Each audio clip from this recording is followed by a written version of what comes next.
क्या आप भी उन लोगों में से हैं जो हेयर ट्रांसप्लांट कराना तो चाहते हैं, लेकिन मार्केट में इतने सारे ऑप्शंस अवेलेबल हैं, इतने सारे सेंटर्स हैं, इतने सारे डॉक्टर्स हैं कि आप ये डिसाइड नहीं कर पा रहे कि कहाँ से कराना चाहिए। क्योंकि जितने ज़्यादा ऑप्शंस होते हैं, कन्फ्यूजन भी उतना ही ज़्यादा हो जाता है। तो चलिए आपकी थोड़ी सी मदद करते हैं ये डिसाइड करने में कि कौन सा सेंटर या कौन से डॉक्टर आपके लिए बेस्ट रहेंगे। I'm Dr. Sakshi Agrawal, consultant dermatologist at Satya Skin and Hair Transplant Clinic, New Delhi.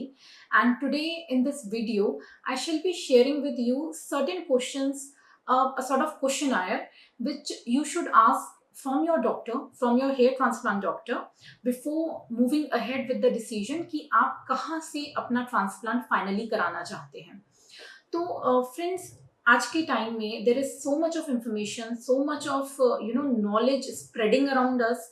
हम एक गूगल पे सिंगल क्लिक करते हैं और हजारों सैकड़ों पेजेस ओपन हो जाते हैं। We are directed to so many clinics, so many doctors, और सबका क्लेम यही होता है that we are the best. The clinic says we are the best, the doctor says I am the best. तो उन सब में से आपके लिए क्या बेस्ट है, आपके लिए क्या अच्छा रहेगा, वो चूज करना, being a non medical person, being a patient, I understand कि आपके लिए बहुत डिफिकल्ट हो जाता है। तो कुछ इंपॉर्टेंट पॉइंट्स ऐसे हैं जो आपको अपने क्लिनिक पे या अपने डॉक्टर से पूछने चाहिए। इन क्वेश्चंस का आंसर अगर आपको सेटिस्फैक्ट्री लगता है तो yes, you can go ahead with that particular clinic and you can choose that doctor to be the mentor for your hair restoration journey, starting with hair transplant. तो friends, इसमें जो सबसे important question होता है और जो सबसे important information होती है जो आपके पास होनी चाहिए और आपको कोशिश करनी चाहिए डिटेल में इंफॉर्मेशन लेने की, वो होता है आपके जो डॉक्टर हैं, जो आपके chief operating hair transplant surgeon होंगे, उनकी डिग्रीज क्या है, उनका एक्सपीरियंस क्या है। बिकॉज सी, इंडिया में right now there is lot of quackery, so lot of people are practising hair restoration, even people who are not authorized by MCI to do that। तो ये बहुत important है। And जो genuine doctors होते हैं they will never get offended. अगर आप उनसे उनकी डिग्री के बारे में पूछते हैं या एक्सपीरियंस के बारे में पूछते हैं तो they will never get offended.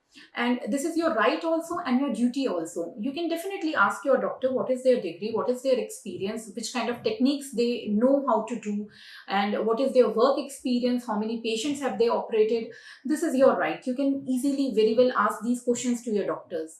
ऐसा करने से क्या होगा कि सबसे पहले तो आप गलत जगह से बच जाएंगे। अगर आपको ऐसा लगता है कि जो डॉक्टर आपको कंसल्ट कर रहे हैं उनकी क्वालिफिकेशन सफिशिएंट नहीं है या एमसीआई रिकॉग्नाइज नहीं है, तो आप सीधा सीधा क्वेक से बच जाएंगे और आप एक जेन्युइन हेयर ट्रांसप्लांट डॉक्टर के पास या सर्जन के पास पहुंच जाएंगे। सेकेंडली, जब हम बात करते हैं एक्सपीरियंस की, तो एक्सपीरियंस का फ्रेंड्स, सिर्फ एक्सपीरियंस का जो कैलकुलेशन होता है वो सिर्फ नंबर ऑफ ईयर्स के बेसिस पे नहीं होता है। It is also about the quality of the work that that particular doctor or that particular clinic is offering। लेकिन yes, जो नंबर ऑफ इयर्स एक्सपीरियंस होता है वो भी बहुत इंपॉर्टेंट होता है। I tell you why. क्योंकि देखिए, अगर कोई डॉक्टर है या कोई सर्जन है who has been doing hair transplant for let's say 10 years और 20 इयर्स, तो आप समझ सकते हैं कि उनके पास फॉलो अप कितना लंबा होगा। जिस पेशेंट को उन्होंने 15 साल पहले ऑपरेट किया है या 20 साल पहले ऑपरेट किया है या 10 साल पहले ऑपरेट किया है, तो वो पेशेंट उनके पास फॉलोअप में आता होगा। तो ये एक एडेड एडवांटेज हो जाता है एक्सपीरियंस सर्जन्स के पास जाने का कि उनके पास एक लंबा फॉलोअप रिकॉर्ड मेंटेन्ड है। तो वो ना सिर्फ हेयर ट्रांसप्लांट के बारे में जानते हैं, प्लस उन्हें इस चीज की भी पर्सनल इंफॉर्मेशन है कि ट्रांसप्लांट के 10 साल बाद या 15 साल बाद या 20 साल बाद लोगों के जो बाल हैं वो कैसे रिस्पॉन्ड करते हैं, कैसे बिहेव करते हैं, क्या क्या वेरिएबल्स होते हैं जो कि दो पेशेंट्स के बीच में जो रिजल्ट्स का डिफरेंस लेकर आ सकते हैं, वो वेरिएबल्स क्या क्या हो सकते हैं। तो एक एक्सपीरियंस सर्जन जो होगा, उनका एक्सपीरियंस जो दूसरे पेशेंट्स के लिए उनका जो एक्सपीरियंस होगा वो भी आपके केस में आपकी जर्नी प्लान करने में बहुत हेल्प करता है। सेकेंडली, जब हम क्वालिटी ऑफ वर्क की बात करते हैं तो क्वालिटी ऑफ वर्क में देखिए दो चीज़ें होती हैं। पहली बात तो ये कि आपको ये जानना बहुत ज़रूरी है कि उनके पास स्किल्स क्या क्या हैं, तो वो क्या क्या टेक्निक्स परफॉर्म कर सकते हैं, क्या किस किस तरह के प्रोसीजर्स उन्हें करने आते हैं, क्या वो खाली एफ करते हैं या एफ और एफ दोनों उन्हें आता है, क्या वो सिंथेटिक हेयर भी लगाते हैं, क्या वो एस भी करते हैं। एंड करने से मेरा मतलब ये बिल्कुल नहीं है कि it's not a one time thing कि ओके मुझे आता है करना। सिर्फ आने से आप अच्छी तरह कर देंगे ये बिल्कुल ज़रूरी नहीं है। आपकी प्रैक्टिस भी होनी चाहिए, आपका हाथ भी बैठा होना चाहिए उस चीज़ पे। और ये प्रैक्टिस तभी होती है जब आप काफ़ी लंबे टाइम से कर रहे हैं और आप बहुत ज़्यादा पेशेंट्स में कर चुके हैं, तो ही आपका हाथ जो है वो सेट हो जाता है एंड आप एक नेचुरल लुक दे सकते हैं पेशेंट को, नेचुरल एंड सस्टेनेबल लुक दे सकते हैं। जैसे कि हिंदी में एक कहावत है, आप सबने सुनी होगी कि करत करत अभ्यास के जड़मति हो सुजान, रसरी आवत जात है सिल पर पड़त निशान। तो इसका मतलब ये होता है कि हम जितनी मेहनत करते हैं, जितनी बार किसी चीज़ की प्रैक्टिस करते हैं, उतना हम पॉलिश होते जाते हैं and that applies to all of us. But yes, particularly to a surgeon, this quote applies the most. तो जिसका जितना ज़्यादा एक्सपीरियंस होता है in terms of techniques, in terms of years, in terms of patients, in terms of quality of work, in terms of quantity of work, उस surgeon से आप उतनी ही ज़्यादा पॉलिश्ड वर्क की उम्मीद रख सकते हैं, राइट। एंड सेकेंडली एक और क्वेश्चन आपके दिमाग में आ रहा होगा कि लेट्स से आपकी बहुत ही अर्ली ग्रेड है बार्डनेस की एंड आपको ये सब डिफरेंट टेक्निक्स के कॉम्बिनेशन की ज़रूरत नहीं है। लकीली हो सकता है आपका डोनर भी बहुत अच्छा हो, तो आपके दिमाग में क्वेश्चन ज़रूर आ रहा होगा कि हमें इतना सब कुछ जानने की क्या ज़रूरत है, हमारा काम तो आराम से FUE से भी चल सकता है, तो हम क्यों ये देखें कि हमारे सर्जन को बाकी टेक्निक्स आती हैं या नहीं, जब हमें वो करवाना ही नहीं है। तो देखिए, हम जब हमारी करंट जर्नी हम प्लान करते हैं, करंट हेयर ट्रांसप्लांट हम प्लान करते हैं, तो आप एज अ पेशेंट सिर्फ आज के बारे में सोच रहे हैं, बट जो आपके सर्जन हैं they need to think about your future also, because see, Dr. Shell has told in his videos so many times and you must be aware of this, that ये जो कंडीशन होती है androgenetic alopecia, जिसे हम medical language में कहते हैं और आम भाषा में देखा जाए तो जेनेटिक बाल्डनेस या हेरिडिटरी बाल्डनेस या male pattern baldness, male pattern hair loss, ये जो कंडीशन होती है this is a progressive condition. तो आज नो डाउट आपको ऐसा लग रहा होगा कि आप बहुत सेफ स्टेट में हैं, सेफ कंडीशन में हैं, आपके पास बहुत सारा डोनर है और आपका ग्रेड ऑफ बाल्डनेस भी छोटा ही है, लेकिन you don't know and I don't know and the surgeon will not be knowing कि आप आगे प्रोग्रेस कैसे करेंगे। हो सकता है ये बहुत आगे चल के रैपिडली प्रोग्रेस करे, हो सकता है ये स्टेबल हो जाए इसी कंडीशन में और आगे बिल्कुल प्रोग्रेस ना करे। तो आपके बाल कैसे बिहेव करने वाले हैं आगे, ये हम थोड़ा बहुत प्रिडिक्ट कर सकते हैं आपके अब तक के प्रोग्रेशन के बेसिस पे, लेकिन हम 100% गारंटी से नहीं कह सकते हैं। तो इसलिए आपको नहीं पता है कि आगे चल के फ्यूचर में आपको सेकेंड ट्रांसप्लांट की जरूरत पड़ेगी या नहीं, आपको दूसरी टेक्निक्स का यूज करना पड़ेगा या नहीं। So whenever you are choosing your surgeon, then you should make sure that your surgeon should be able to handle all the complications that might develop to you in future. So if your disease progresses in future, then the surgeon should be able to take care of that as well. और इसके लिए उनके आर्मेंटेरियम में सारे weapons होने चाहिए। Weapons से मेरा मतलब है कि सारी स्किल्स होनी चाहिए। तीसरी हम बात करते हैं, आपने भी देखा होगा, आप कभी भी अपने हेयर असेसमेंट के लिए अगर किसी क्लिनिक पे जाते हैं या किसी डॉक्टर से मिलते हैं तो आपको रिजल्ट्स दिखाए जाते हैं। जो प्रीवियसली ऑपरेटेड पेशेंट्स है उस पर्टिकुलर क्लिनिक के या पर्टिकुलर डॉक्टर के, उनके रिजल्ट्स आपको दिखाए जाते हैं। और ऑब्वियसली देखिए, अगर कोई 100 पेशेंट्स को ऑपरेट किसी ने किया है या 1000 पेशेंट्स को ऑपरेट किया है तो वो रिजल्ट्स आपको सबके तो नहीं दिखाए जाते हैं, सिर्फ उन पेशेंट्स के रिजल्ट दिखाए जाते हैं जिनमें रिजल्ट बहुत अच्छा आया है, राइट। तो रिजल्ट्स हमेशा उन्हीं पेशेंट्स के दिखाए जाते हैं जो अच्छे रिजल्ट्स होते हैं। तो आप कैसे ये पता कर पाएंगे कि जो रिजल्ट्स आपको दिखाए जा रहे हैं वो ट्रस्टवर्दी हैं या नहीं, ठीक है। तो you should not be fooled by the flashy results. First of all, see, all that glitters is not gold. तो आपको थोड़ा सा you need to dig deeper and you need to find the truth. अब आपको क्या क्या चीजें check करनी है रिजल्ट में। सबसे पहले तो आपको ये पूछना है कि उस पर्टिकुलर पेशेंट का जिसका रिजल्ट आपको दिखाया जा रहा है उसका फॉलोअप मतलब कितने महीने के बाद का वो रिजल्ट है, कितने मंथ्स और years have passed and what is his current condition right now, ठीक है। सेकेंडली आपको ये बहुत ही क्लियर शब्दों में पूछना है कि जो रिजल्ट आपको दिखाया जा रहा है उसमें कितना % कॉन्ट्रीब्यूशन ट्रांसप्लांट का है, एक्चुअल सर्जरी का है और कितना परसेंट कंट्रीब्यूशन मेडिसिन का है। बिकॉज ये जानना आपके लिए बहुत इंपॉर्टेंट है, बिकॉज हो सकता है कि जो रिजल्ट आपको दिखाया जा रहा है वो उस पेशेंट ने मेडिसिन चूज की हो और आप मेडिसिन नहीं चूज करना चाहते हो। तो ये दो तरीके से आपकी मदद करता है। पहला तो ये कि आपको रियलिटी पता चलेगी रिजल्ट की। दूसरा ये कि आपके एक्सपेक्टेशंस एक रियलिटी के साथ मैच हो पाएंगे। जैसे कि मान लीजिए आप रिजल्ट जो देख रहे हैं वो हो सकता है मेडिसिन बूस्टेड रिजल्ट हो, तो बहुत बहुत ज़्यादा हाई डेंसिटी हो, जो कि आपके केस में विदाउट मेडिसिन पॉसिबल ना हो।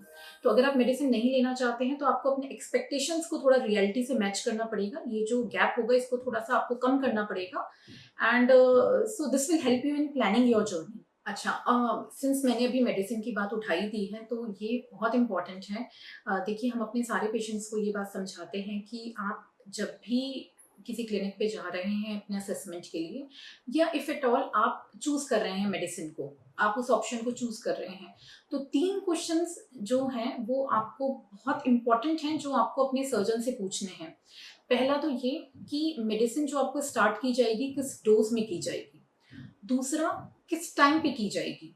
क्या वो ट्रांसप्लांट के पहले शुरू करेंगे या ट्रांसप्लांट के साथ शुरू करेंगे, या वो पहले ट्रांसप्लांट करके ट्रांसप्लांट का रिजल्ट देखेंगे और उन्हें अगर लगेगा कि आगे चल के प्रोग्रेशन हो रहा है बार्डनेस का, फिर वो शुरू करना चाहते हैं।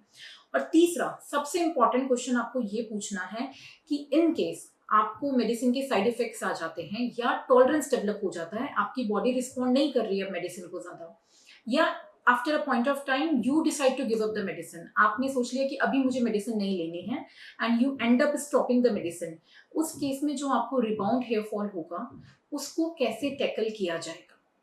तो ये 3 क्वेश्चंस को आपको बहुत आसान शब्दों में, क्लियर लैंग्वेज में, जो आप समझ सकते हैं उस लैंग्वेज में आपको पूछना है और समझना है कि उस पर्टिकुलर क्लिनिक या उस पर्टिकुलर डॉक्टर का क्या प्लान रहेगा आपकी मेडिसिन लेने या ना लेने के डिसीजन के बेसिस पे उनका आगे का क्या प्लान रहेगा। And lastly, but most importantly, see, as Dr. Shell very famously says that hair transplant is not a single step procedure. It's a long journey. It's a lifelong journey.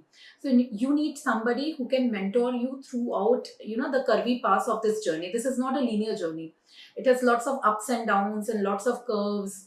So you have to be sure that the person or the doctor can mentor you throughout this journey and give you good results, not just good in terms of their aesthetic appearance but also in terms of longevity, right.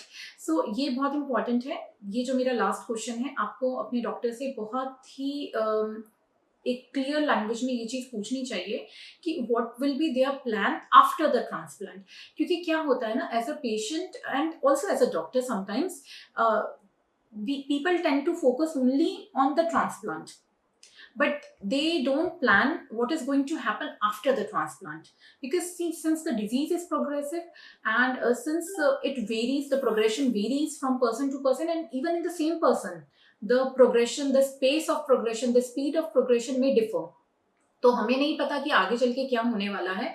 तो इसलिए ये बहुत important है कि आप एक clear अपना treatment plan बनवाएं कि अगर आगे चल के आपको फर्दर प्रोग्रेशन होता है तो क्या किया जाएगा, अगर प्रोग्रेशन नहीं होता है तो हम क्या कर सकते हैं, हम किस टाइम पे मेडिसिन ऐड कर सकते हैं, या अगर आप मेडिसिन नहीं स्टार्ट करना चाहते हैं तो आपके पास आगे चल के इन फ्यूचर क्या क्या ऑप्शंस रहेंगे in terms of your hair restoration treatment.